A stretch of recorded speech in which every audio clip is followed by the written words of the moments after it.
Hey guys, Ace here, bringing you another collection video. Now that I got that last update out of the way, we're going to move on to the PlayStation 1. And since I don't actually own a PS1, my PlayStation 2 gets to start in this video.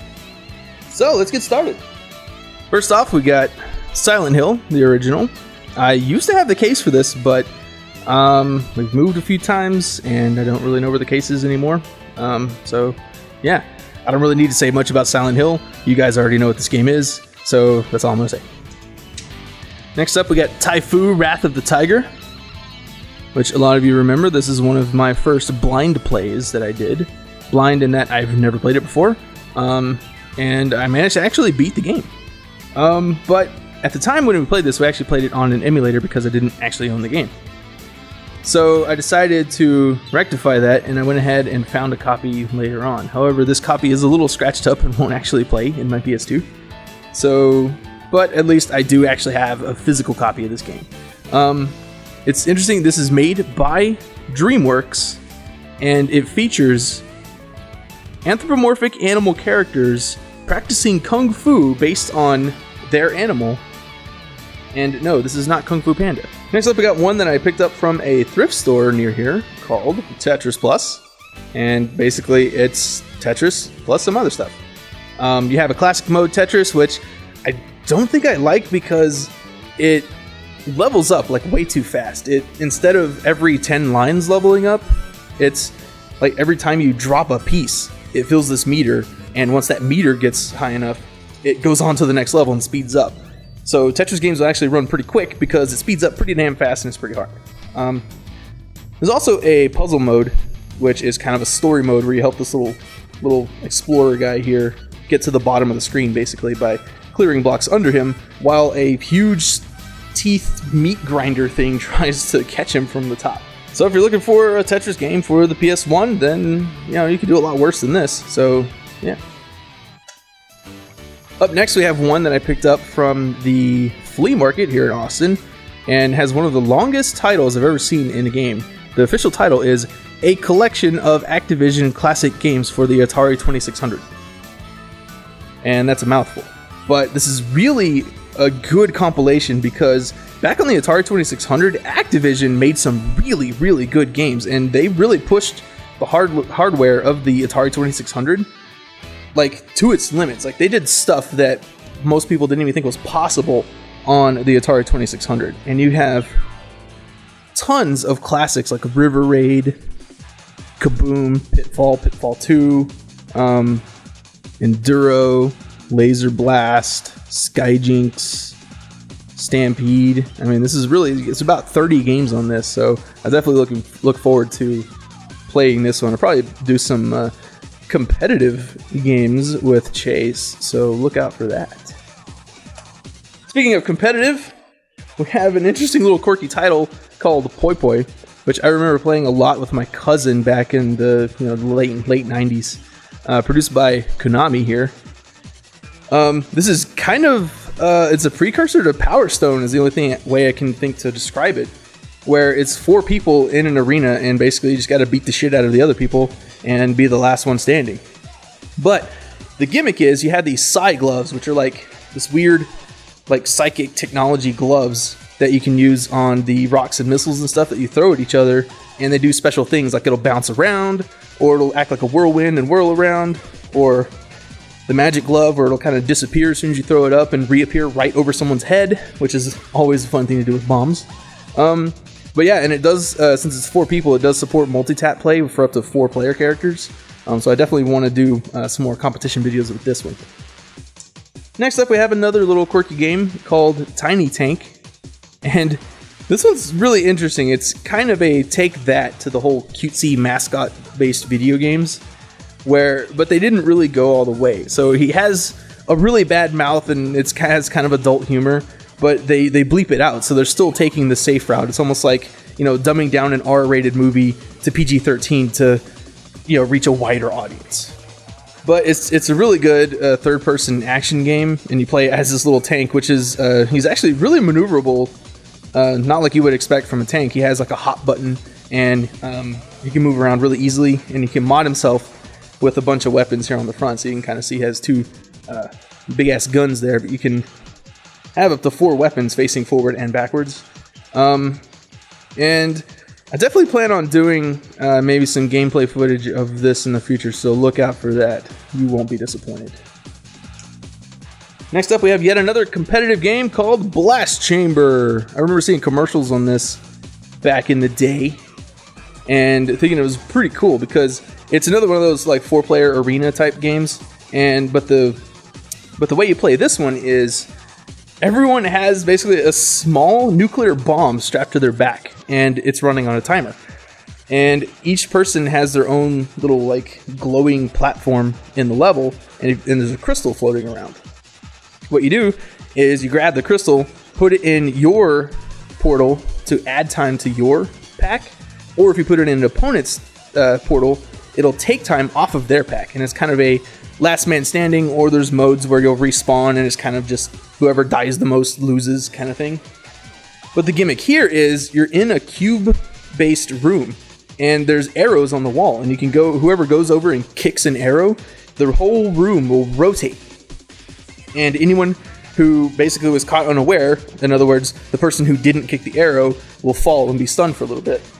So yeah, it's another one of those 4-player games that supports multi-tap, and I look forward to playing this one a bit more too. Next up, we have Persona 2. And I haven't played a whole lot of this. I've watched Jess play it a little bit. It's one of her favorite games of all time.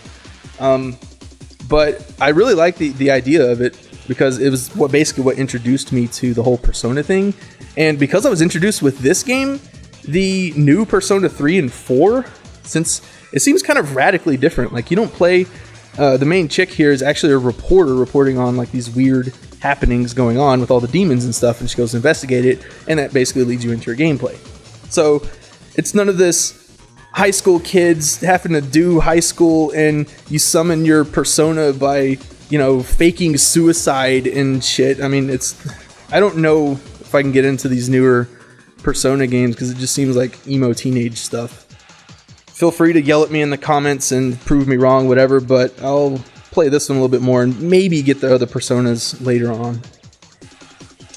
Speaking of RPGs, we have here Final Fantasy IX, which I don't see a lot of people talk about. It's like everyone either like loves Final Fantasy 7 and 8, and then outright hates Final Fantasy 10, but no one even talks about loving or hating Final Fantasy 9. I just don't really see a lot of discussion about this game at all. But from what I've seen, I really like it, and it is one of Pinko's favorite RPGs of all time, along with Persona 2 here.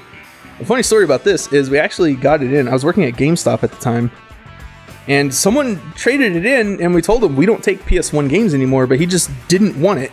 So we left it behind the counter to keep it, and my manager said that he really wanted it, but it stayed behind the counter for a good 6 months.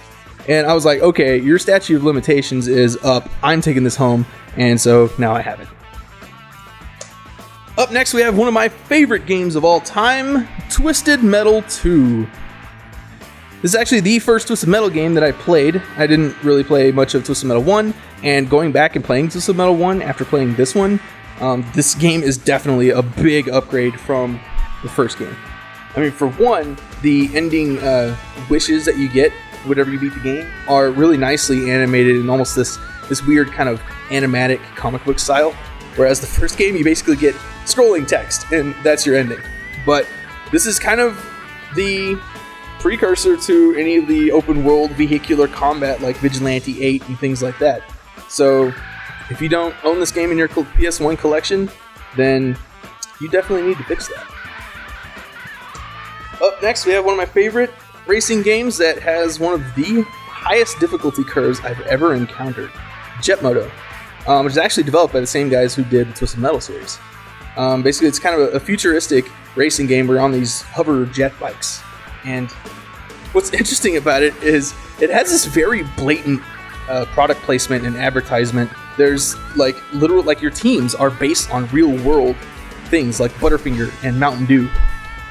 And there's ads all over the place, but it's still a pretty fun game. The single player is really, really hard, even on the easiest difficulty level. But that's mainly because there's, I think, like 30 people on the track on any race. so getting first out of 30 people is really difficult. Up next, I'm going to kind of skip over these a little bit because we have Jet Moto 2, which is a little bit pretty much the same as Jet Moto 1. And rounding out the series, we have Jet Moto 3, which kind of killed the series. It didn't really do a whole lot different from Jet Moto 2 or 1, and it was the third one, so people were kind of getting tired of the formula for a while, and so this was the last one. Didn't really sell well, but it's still a lot of fun, and still really hard. Next up, we have a game that I only own because I watched a Classic Gamer review of it. Starwinder. It's interesting that it's another racing game, but it has a story and complete with animated cutscenes and everything. It's almost like it follows a bunch of these racers through a season of racing. Now, what's interesting is the racing actually takes place in these tube-like pathways that people have found out in outer space, just kind of wandering around. No one knows why they're there or anything. So, of course, they find these long tube-like structures, and the first thing they think is, we should race on them! And basically, that's the premise of the game. The winner of each race gets kind of this piece of this crystal, and I think there's 42 pieces, and there's a missing 43rd. So, yeah, there actually is 42 tracks in this game, plus a bonus one at the end. I have not beat the game, I don't know what you get, but I definitely look forward to playing this a lot more because it's really interesting and a lot of fun. Up next, we have another one I bought from a thrift store that I had never actually seen or heard of before, called Mass Destruction, which is basically you play as a tank and you blow shit up. That's pretty much the premise of the game, as far as I know, and that's pretty much all the back of the case gives me, and I actually haven't had time to play it yet. But this definitely looks like something I want to play and record and post on the channel, so look forward to that. And last but not least, we have a game from one of my favorite game franchises in the history of gaming, Road Rash Jailbreak.